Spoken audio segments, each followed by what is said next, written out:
자, 오늘은 140쪽입니다. 신경계와 호르몬. 오늘 할 게 좀 많아요. 굉장히 좀 중요한 내용이에요. 그리고 이 내용들은 고등학교 때도 똑같은 내용이 또 나온다라는 거 좀 반드시 기억해 두셔야 됩니다. 자, 첫 번째, 신경계입니다. 신경계. 신경계는요, 감각기관. 우리 앞에서 배웠었어. 뭐야? 시각, 청각, 후각, 미각, 피부 감각. 이 5가지 감각 기관에서 받아들인 뭐가 자극을 어디로? 뇌로 전달하고 이 자극을 판단하여 적절한 반응을 내리는 체계를 우리는 신경계라고 얘기를 한다. 그러니까 자극을 받아들이고 처리해서 반응까지. 그래서 자극, 처리, 반응을 일으키는 요 단계를 우리가 신경계에서 일어난다라는 거지. 자, 이때 신경을 구성하는 가장 기본이 되는 게 바로 신경세포고요. 이 신경세포의 이름을 우리는 뉴런이라고 불러줍니다. 뉴런. 알겠습니까? 그래서 우리가 신경학을 뉴로사이언스라고 불러줘. 뉴런. 자, 기본적인 뉴런의 구조는요. 자, 돌기가 발달돼 있어. 돌기라는 게 톡 튀어나와 있는 거지. 그래서 자극을 받아들이고 전달하기에 적합하더라. 마치 우리 안테나라고 생각하면 쉽습니다. 안테나처럼 튀어나온 게 많아요. 자, 가장 먼저 이렇게 볼록 튀어나와 있는 요 부분이 신경세포체입니다. 신경세포체는 핵과 세포질을 가지고 있고, 자, 이 신경세포가 살아가는데 필요한 여러 가지 생명 활동이 일어나는 곳. 그 다음 이 신경세포체를 주변으로 이런 식으로 돌기들이 이렇게 튀어나와 있는데, 자, 요 돌기를 우리가 가지돌기라고 불러. 지금 요 뒤에 나와 있네. 그래서 다른 뉴런이나 감각기관에서 전달된 자극을 받아들인다. 그래서 이 가지돌기는 자극을 수용한다라고 생각하면 돼. 자극 수용. 자, 그 다음에 요 밑에 보면은 요 비엔나처럼 생겨 있는 부분이 있어요. 이렇게 생겨 있는 요 부분. 자, 요 부분을 우리가 축삭돌기라고 불러주고, 자, 다른 뉴런이나 기관으로 자극을 전달한다. 즉, 뭐야? 자극의 이동이 일어나는 곳이 바로 축삭돌기더라. 가지돌기에서 자극을 받아들이고 신경세포체에서 생명활동을 하고 이 축삭돌기를 통해서 자극이 전달된다. 사실 자세히 보면은 이렇게 중간중간 요 노란 부분들 보일 거야. 요 부분을 통해서 자극이 이렇게 점핑해서 이동해. 이렇게. 요거는 아직은 몰라도 되는데, 요 지금 비엔나처럼 생긴 요 부분들은 자극이 직접적으로 이동을 하지 못합니다. 요 부분은. 자, 그다음 이 뉴런은 종류에 따라서 감각 뉴런, 연합 뉴런, 운동 뉴런으로 나누어집니다. 자, 감각 뉴런 고등학교 때는 이렇게 불러요. 구심성 뉴런이라고 불러줍니다. 구심성 뉴런. 그래서 선생님은 고고 이렇게 기억해. 얘기를 해. 학생들한테. 자, 여기서 고고라는 건 감각 구심성. 감각 구심성. 그래서 감각신경을 이룬다. 우리가 알고 있던 시각세포, 시각신경, 청각신경, 후각신경, 미각신경, 피부 감각신경 이런 것들이 전부 다 감각 뉴런을 이루는 세포들이 되겠지. 자, 그래서 얘들은 감각기관에서 자극을 받아들이고 어디로? 연합 뉴런으로 전달된다. 연합 뉴런으로. 자, 두 번째 연합 뉴런은 고등학교 때도 똑같이 연합 뉴런이라고 불러주고 중추신경계를 이룹니다. 중추신경계라고 하면 뇌하고 척수를 얘기를 해. 뇌하고 척수. 우리 몸에서 가장 중요한 신경계가 바로 이 뇌하 척수의 중추신경계야. 그리고 받아들인 자극을 판단하고 명령을 내려준다. 명령을 내려준다. 다음 마지막 운동 뉴런이라는 녀석들은 고등학교에서 이렇게 불러요. 원심성 뉴런. 무슨 얘기냐면 이 연합 뉴런이 중심이야. 그래서 중심 쪽으로 가까워진다, 멀어진다. 자, 그래서 원심성 뉴런이라는 건 중심에서 멀어진다. 구심성은 중심으로 가까워진다. 그래서 운동신경을 이루고요. 자, 명령을 반응기관으로 전달해. 여기서 반응기관이라고 하면 대부분 근육을 얘기를 해. 근육. 알겠습니까? 그래서 자극은 감각기관에서 받아들이고 감각 뉴런을 통해 연합 뉴런을 지나 운동 뉴런으로 가고 반응기관을 통해서 반응이 나타나더라. 됐습니까? 근데 밑에 그림을 보면 이렇게 감각 뉴런, 연합 뉴런, 운동 뉴런이 조금씩 다 생김새가 다르게 생겨 있어. 위에서 설명한 요 뉴런, 처음에 위에서 얘기했던 뉴런들은 전부 운동 뉴런이야. 연합 뉴런은 중간에 이렇게 비엔나처럼 생긴 부분들이 없어. 이 비엔나처럼 생긴 걸 우리가 마리집이라고 하는데 이 마리집이 없어요. 연합 뉴런은. 자, 그 다음에 감각 뉴런들 같은 경우는 신경세포체가 이렇게 중간에 위치를 하고 있습니다. 왜냐면 직접 요 끝에 신경세포체가 가지돌기랑 붙어 있어. 그러면 강한 자극에 의해서 신경세포체가 손상받으면 이 신경은 죽어버려. 그러니까 못 써. 자, 그래서 감각 뉴런, 연합 뉴런, 운동 뉴런. 운동 뉴런은 선생님은 OO, 운동 뉴런, 원심성 이렇게 얘기를 하기도 해요. 이거 반드시 기억해 두셔야 돼요. 감각 뉴런, 연합 뉴런, 운동 뉴런. 자, 이때 첫 번째 중추신경계를 먼저 얘기할게요. 중추신경계는 뇌와 척수로 이루어져 있고요. 자극을 느끼고 판단하여 명령까지 내려주는. 그러니까 우리 쉽게 얘기하면 컨트롤 타워 역할이야. 컨트롤 타워. 그래서 뇌부터 얘기를 할게. 뇌는 대뇌, 소뇌, 간뇌, 중간뇌, 연수. 요게 이제 뇌입니다. 뇌. 자, 대뇌는 좌우 두 개의 반구로 나눠져 있어. 그래서 우반구, 좌반구. 그리고 이 두 반구는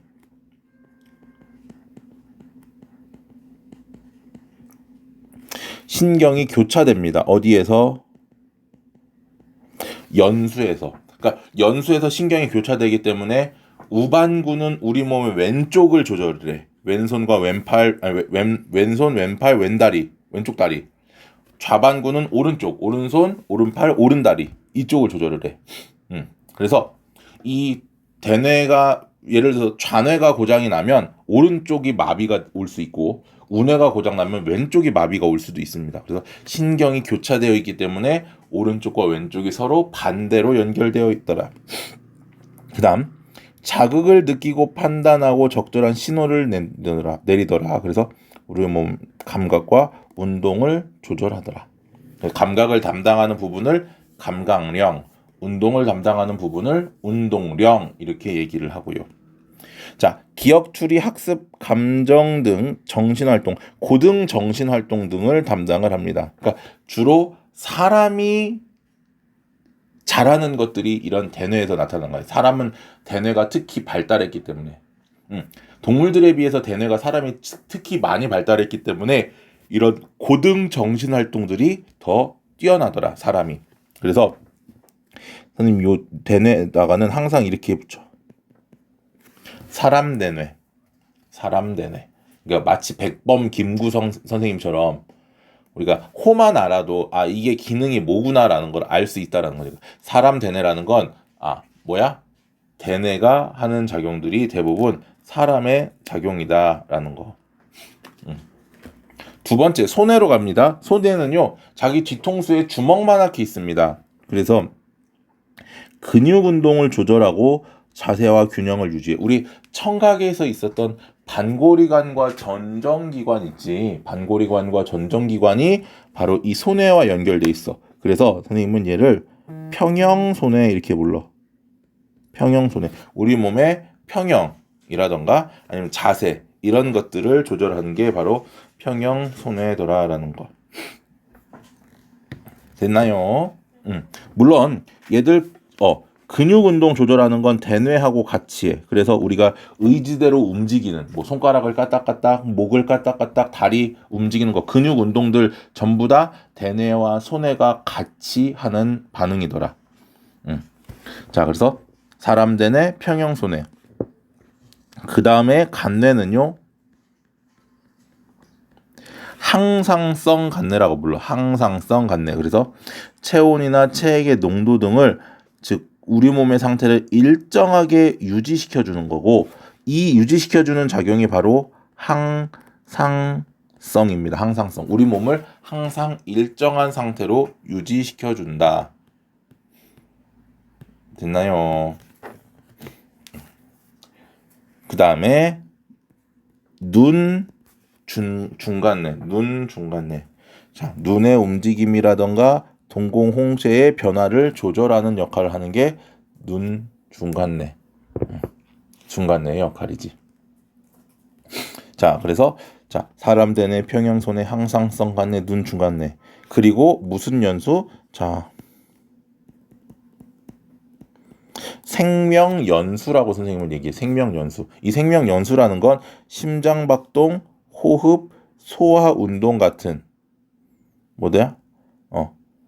이 생명유지 활동을 조절하는 거고, 그 다음에 기침대책이 눈물 분비처럼 얼굴에 무조건 반사. 얼굴에서 일어나는 이런 반응들을 우리가 뭐라고 불러? 얼굴에서 일어나는 무조건 반사라고 얘기를 해. 됐나요? 매우 중요한 내용입니다. 자, 생명연수. 자, 지금 여기 얘기한 요 5개가 바로 뇌야, 뇌, 대뇌. 아, 대뇌라네, 뇌. 자, 그 다음에 이제 척추 속에 위치하는 게 바로 척수야, 척수.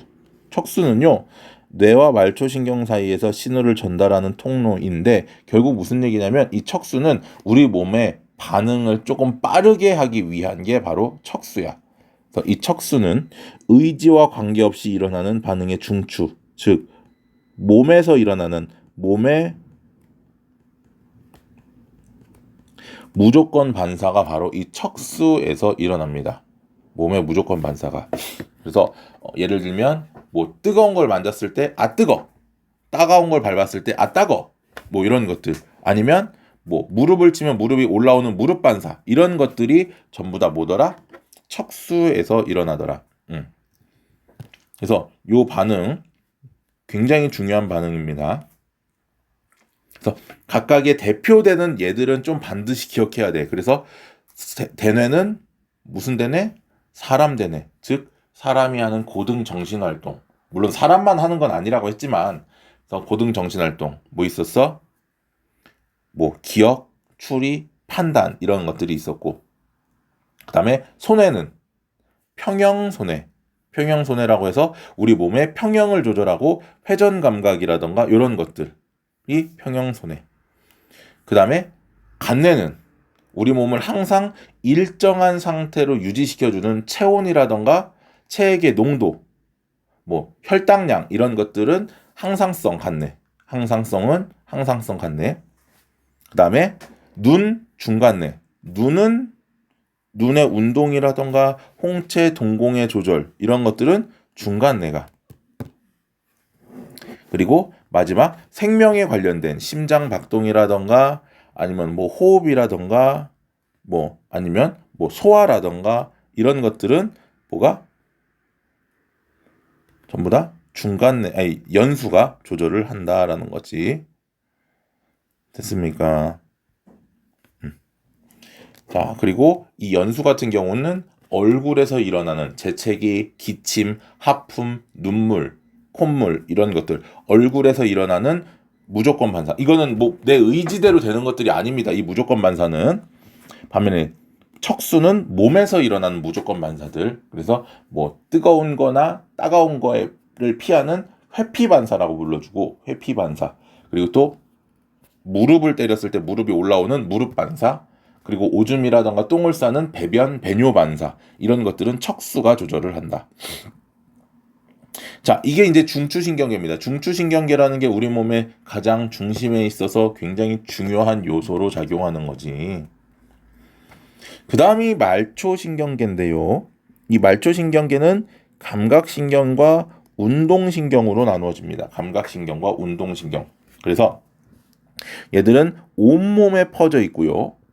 온몸에 퍼져 있고, 감각신경은 감각을 중추신경에 전달해주고, 운동신경은 중추신경의 명령을 온몸으로 다시 전달해주는. 맞습니까? 그게 이제 감각신경과 운동신경이고요. 온몸에 퍼져 있더라. 그리고 중추신경과 당연히 연결이 되어 있겠지. 감각신경은 방금 얘기한 것처럼 자극을 중추신경계로 전달, 운동신경은 명령을 반응기관으로 전달.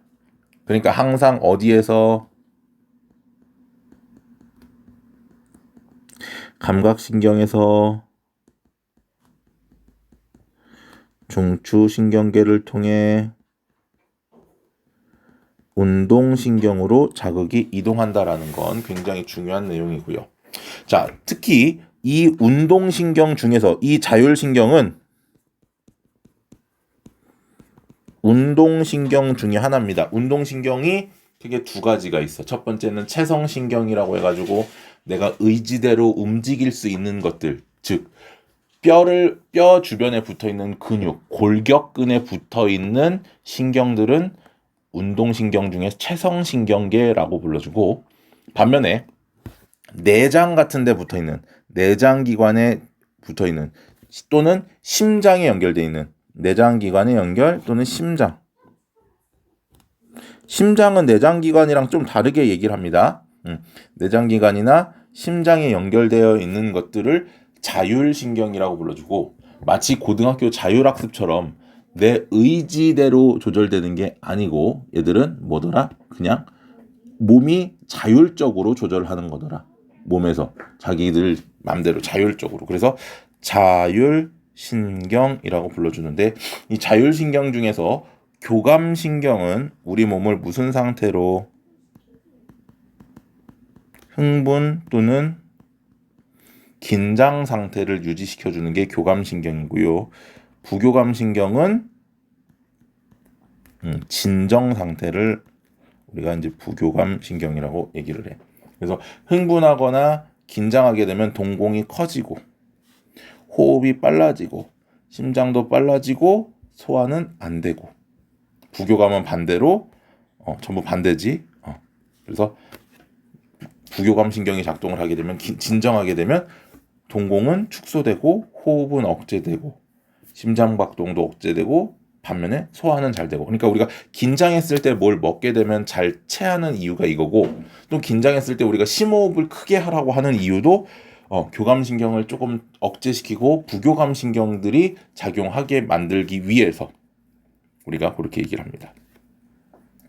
자, 요거는 좀 이따가 풀고. 자, 넘어가서 이쪽 143쪽 넘어갑니다. 두 번째, 그러면 자극에 따른 반응의 경로가 있는데, 첫 번째 의식적인 반응입니다. 이 의식적인 반응이라는 건 내가 어떤 의지대로, 나의 의지대로 조절되는 게 의식적인 반응이지, 따라서 어디를 통해서 대뇌의 판단에 의해서 의지에 따라 일어나는 반응이고요. 그러니까 이 반응을 조절하는 중추라고 불러주는데 누구다? 중추는 바로 대뇌더라. 그래서 자, 대뇌 과정이 복잡할수록 더 반응이 나타나는데 시간이 오래 걸리겠지, 당연히. 그러니까 우리가 뭐 예를 들면 뭐 피아노를 친다, 악보를 보고 피아노를 친다거나, 핸드폰을 들고 게임을 한다거나, 아니면 뭐 물건을 날라서 옮긴다거나, 이런 것들이 또 불을 킨다거나, 스위치를 보고 불을 킨다거나, 이런 것들은 전부 다 의식적으로, 내가 의식적으로 하는 반응들이 된다라는 거지. 반면에 무조건 반사라는 건 얘는 무의식적 반응이야. 자, 무의식적 반응. 자, 무의식적 반응에는요, 무조건 반사라는 게 있고 조건 반사라는 게 있습니다. 자, 이 조건 반사라는 건 과거의 경험을 기억하고서 내가 의지대로 조절을 못해, 얘는. 그렇지만 과거의 경험이 있어야 되기 때문에 이 조건 반사는 중추가 대뇌야. 예를 들면 사고가 크게 난다거나, 아니면 뭐 우리 불닭볶음면 같은 거 먹으면 불닭 볼 때마다 어때? 이렇게 침 고이지 이런 것들 전부 다 대뇌 때문에 알거든. 우리는 그걸 경험해왔거든. 그렇기 때문에 이 조건반사라는 건 대뇌라고 하는 친구가 내 의지대로 조절은 못하지만 대뇌가 그 내용을 기억하고 있는 거고, 반면에 무조건반사라는 건 대뇌가 아니야. 즉 대뇌의 판단 과정을 거치지 않는다. 의지와 관계없이 일어난다. 그럼 대뇌가 아닌 어디를 지나느냐? 척수나 연수나 중간뇌를 거친다라는 거지. 그래서 왜 그럼 이런 무조건 반사가 일어나느냐면 우리 몸을 보호하기 위해서. 그래서 대표적으로 척수 반사, 아까 얘기했었던 척수는 뜨겁거나 날카로운 문체가 닿았을 때 몸을 움츠리는, 이게 바로 회피 반사라고 불러주고, 무릎 반사 있고요. 또 배변 배뇨 반사처럼 우리 몸에서 일어나는 것들, 얘들은 전부 척수가 조절을 하는 거고, 반면에 얼굴에서 일어나는 재채기, 딸꾹질, 침분비, 뭐 하품, 눈물, 이런 것들은 전부 다 얼굴에 있는 연수가 조절을 해주더라라는 거. 그다음 마지막 동공반사는 중간에, 동공이라는 건 빛의 세기를 조절해서 동공이 커지고 작아지고 했었지. 우리 앞에서 배웠었어. 이 동공반사만 중간내가 조절을 하더라. 그러니까 무조건 반사는 우리 몸을 보호하기 위해서 반응을 빨리 일으키기 위한 이런 것들을 우리가 무조건 반사라고 얘기를 합니다. 그래서 이런 것들. 그러니까 아까 얘기했었던, 자 위에 나와 있었어. 앞에 보면은 여기서 어디 있었냐? 여기 자극의 요 전달 경로 있지. 요 자극의 전달 경로에서 연합뉴런의 위치에 누가 들어가느냐만 달라지는 거야. 나머지 자극, 감각기관, 감각뉴런, 운동뉴런, 반응기관, 반응은 똑같습니다. 자, 다시 가볼까요? 여기 자극, 감각기관, 감각신경, 운동신경, 반응기관, 반응. 얘도 자극, 감각신경, 감각기관, 감각신경, 운동신경, 반응기관, 반응 똑같아. 다만 중심에 있는 거, 얘는 대뇌와 척수를 거치는 거고 얘는 척수를 거치더라. 왜? 머리에서 반응을 해도 몸을 움직이려면 척수를 지나가야 돼. 몸을 움직이기 위해선 척수를 반드시 좀 지나가더라라는 거죠. 몸이 아니고 얼굴을 움직이는 거. 예를 들어서 음식을 먹고 입에서 꼭꼭 씹어 먹는 것들은, 얘들은 척수를 지날 필요는 없지. 얼굴에서 움직이면 되는 거니까. 뭐 눈을 깜빡깜빡 거린다거나 윙크하는 것도 척수로 갈 필요 없고, 그러니까 몸을 움직이는 것들은 전부 척수를 지나야 된다라는 거지. 알겠지요? 다음 넘어가서 이제 호르몬. 사실 이 단원이 외울 게 굉장히 많아. 그래서 선생님이 요거 호르몬, 잠깐 다음 장에 또 있나? 여기 또 있네. 항상성이랑 요거는 다음 시간에 얘기를 할 거고, 오늘은 호르몬까지 얘기를 할 테니까 호르몬까지 설명을 하고 나서 요걸 좀 반드시 외워 두셔야 됩니다. 그래서 조금 일찍 끝내줄 테니까 남은 시간 동안에 요거 지금 앞에 했던 내용들을 반드시 외워 두세요. 얘들은 고등학교 때 똑같이 나옵니다. 아니 조금 더 어렵게 해서 더 나오지 사실. 자, 호르몬이라는 건 특정한 세포나 기관으로 신호를 전달하는 물질을 우리가 호르몬이라고 불러. 신호를 전달하는 물질. 그래서 이 호르몬은 첫 번째, 내분비샘에서 혈액으로 분비된다. 즉, 뭐 땀샘, 침샘 이런 것처럼 분비관이 존재하는 게 아니야. 분비관이 따로 없어요. 분비관 없이 어디로? 그냥 혈액으로 분비된다. 그러니까 혈액 주변에 이렇게 스며드는 거야. 이 호르몬들이 혈액 주변에서. 그다음 두 번째, 자 혈관을 통해서, 혈액을 통해 온몸으로 이동을 하게 되고요. 특정 세포나 기관에 작용한다. 아무 데서나 작용하는 게 아니고 작용하는 기관이나 세포가 정해져 있어요. 예를 들면 어떤 거는 뭐 성장판에 작용하는 거고, 어떤 거는 뭐 또 콩팥에 작용을 하고, 어떤 거는 또 뭐야 어디 있을까? 생식샘에 가서 작용을 하기도 하고. 그래서 뭐 이자에 가서 작용하는 애도 있고 콩팥에 가서 작용하는 애들도 있고 아니면 그냥 온 몸에 있는 세포들에 작용하는 것도 있고 그래서 특정한 세포나 기관에서만 작용하는데 그 세포들을 우리가 표적세포 또는 표적기관이라고 불러죠. 예를 들어서 콩팥에 작용하는 애는 콩팥에서만 작용하지 다른 데 가서는 아무런 기능을 하지 못한다라는 거야. 세 번째, 적은 양으로 큰 효과를 나타낸다. 이 적은 양을 우리가 미량이라고 불러주고요. 많아도 문제야. 많으면 과다증. 적으면 오히려 결핍증. 많아도 적어도 우리 몸에 문제가 발생할 수 있더라. 알겠습니까? 자, 그다음 넘어가서 이제 내분비샘이라는 게 호르몬을 만들어내는 그런 부분들을 우리가 내분비샘이라고 불러주고 거기에서 분비되는 호르몬과 그리고 엔드 호르몬의 기능까지 조금 반드시 기억해 두셔야 됩니다. 첫 번째 내분비샘은 뇌하수체입니다.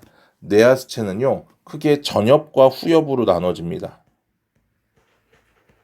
전엽과 후엽으로 나눠주는데 요 두 개 생장 호르몬과 갑상샘 자극 호르몬은 전부 전엽 거야. 전엽에서 나와. 그리고 이 항이뇨 호르몬은 후엽에서 나와. 여기가 살짝 이렇게 사실 나눠져 있어. 이렇게 이런 식으로 크게 두 개로 나눠져 있는데 앞쪽에 좀 큰 부분, 눈 쪽을 향하고 있는 부분이 전엽이고 뒤쪽에 좀 작은 부분이 후엽입니다.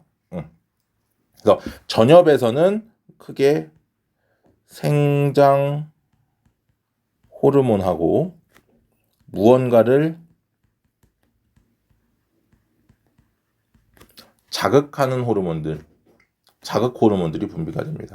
대표적인 거 두 개만 나와서 지금 생장 호르몬, 갑상샘 자극 호르몬 두 개만 나와 있는데 이거 외에도 부신 겉질 자극 호르몬, 뭐 생식샘 자극 호르몬, 뭐 또 뭐 있을까? 젖분비 자극 호르몬 이런 것들이 전부 다 이 뇌하수체 전엽에서 나와요.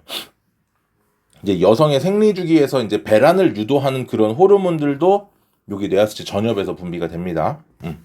그리고 뇌하수체 후엽에서는요 항이뇨 호르몬이라고 해가지고 여기서 말하는 항이라는 말은 억제하다, 저항하다 이런 뜻이고 이뇨라는 말은 오줌을 만든다라는 얘기야.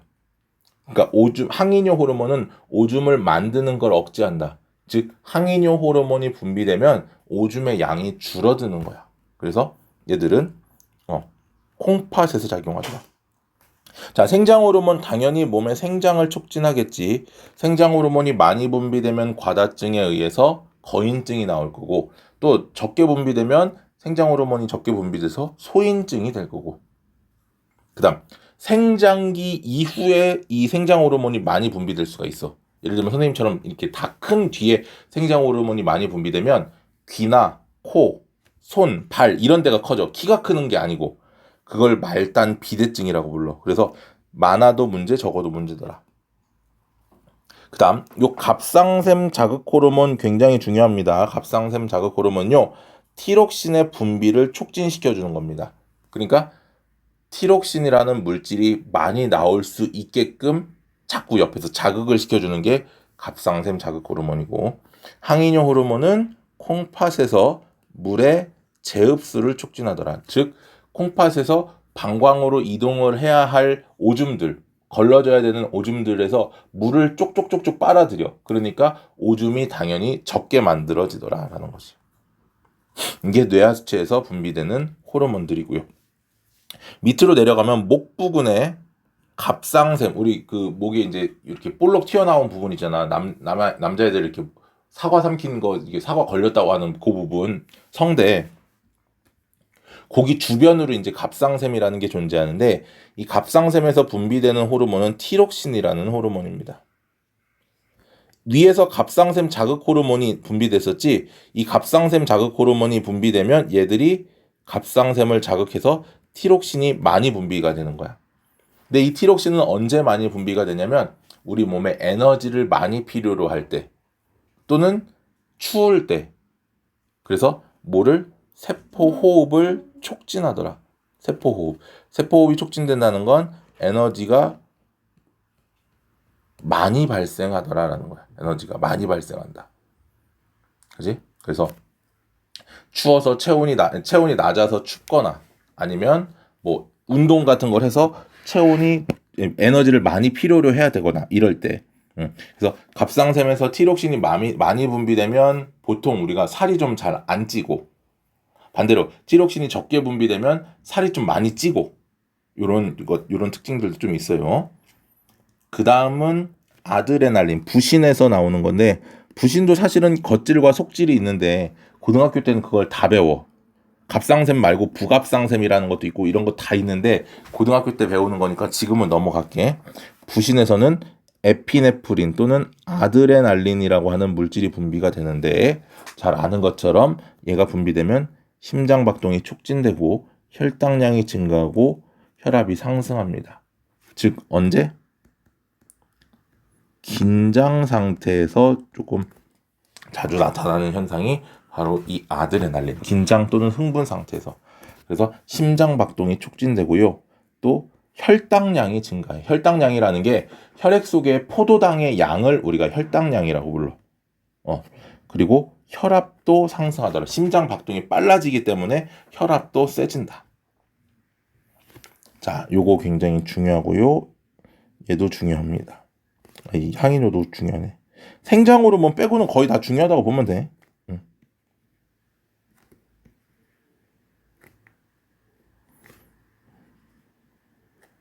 별이 왜 얘만 하면 그 다음 이자에 가면 이자로 내려갑니다. 이자는요 인슐린과 글루카곤이 있는데 인슐린은요 베타세포라는 곳에서 분비가 돼. 베타세포. 이 이자에는 베타세포와 알파세포가 있는데 글루카곤이 알파세포야. 알파세포에서 글루카곤이 분비되고 이 베타세포에서 인슐린이 분비돼. 그러면 이 인슐린은 혈당량을 어떻게 한다? 감소시켜줍니다. 혈당량. 그러니까 혈액 속의 포도당의 양을 줄여줘. 혈액 속의 포도당의 양을 줄여줘. 왜? 세포 호흡을 억제시키기 위해서. 그러니까 체온을 낮춰주기 위해서. 반면에 글루카곤은 혈당량이 적어졌다 싶으면 다시 높여주는. 그래서 간에서 둘 다 어디에서? 간에 가서 작용합니다. 간에서 한 녀석은 포도당을 글리코젠으로 전환시켜주는 거고 누가? 인슐린이. 반대로 글리코젠을 포도당으로 전환시켜주는 건 글루카곤이. 그러니까 포도당의 양이 많아지는 건 글루카곤. 반대로 포도당이 글리코젠으로 전환되면서 포도당의 양이 줄어드는 건 인슐린. 됐습니까? 그 다음에 이제 여성의 생식기에 난소에서 분비되는 게 에스트로겐이고 여성의 2차 성징. 예를 들면 뭐 있어? 유방이 발달하는 거. 그리고 생리가 시작되는 거. 이런 것들이 있고. 자, 테스토스테론이라고 하는 정소는 남성 호르몬의 종류고 남성의 2차 성징. 뭐 변성기라던가 뭐 털, 수염 이런 것들이 자라기 시작하는 것들이 바로 이렇게 호르몬의 종류가 되겠지. 됐지요? 자, 그 다음 요거 하나만 더 얘기를 할게. 자, 이제 호르몬 관련 질병입니다. 호르몬이 많아도 부족해도 문제라 그랬어.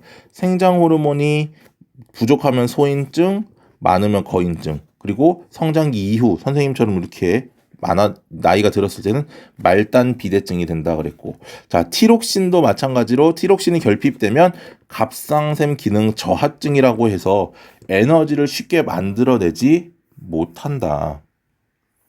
그리고 반면에 티록신이 많아지면 갑상샘 기능 항진증이라고 해서 맥박이 빨라지고 그러니까 에너지가 활발하게 만들어지는 거야. 그러니까 얘들은 체중이 감소하더라. 에너지를 자꾸 만들어내니까. 됐나요? 그 다음 인슐린이 부족하면 당뇨병. 요거는 이제 좀 중요한 거지. 인슐린 부족 시 당뇨병 걸리는 거. 요 두 개. 결핍 시 당뇨병.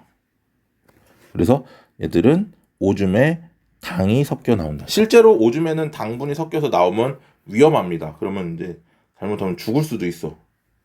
그래서 어떤 일이 있냐면 뭐 여러 가지가 있는데 대표적인 게 뭐냐면 오줌에 당분이 섞여서 나오면 뭐 피부가 괴사하기도 하고 뭐 별 안 좋은 효과가 많아요. 그래서 이런 것들이 굉장히 중요하니까 잘 기억해 두셔야 됩니다. 그래서 자, 오늘은 여기까지 설명을 좀 할 테니까 요것 좀 충분히 외워 두시고요. 그리고 외운 뒤에 개념 속 문제를 꼭 풀어 두셔야 합니다. 다음 시간에는 요거 남은 거 이거 항상성 조절하고 그다음에 개념 문제 풀이 하고 넘어가도록 할게요. 여기 단원이 많이 어려우니까 여기까지 호르몬 관련 질병까지 반드시 좀 외워 두셔야 합니다. 남은 시간 동안 꼭 외우고 나서 옆에 개념 속 문제 푸세요. 자, 수고 많았어요.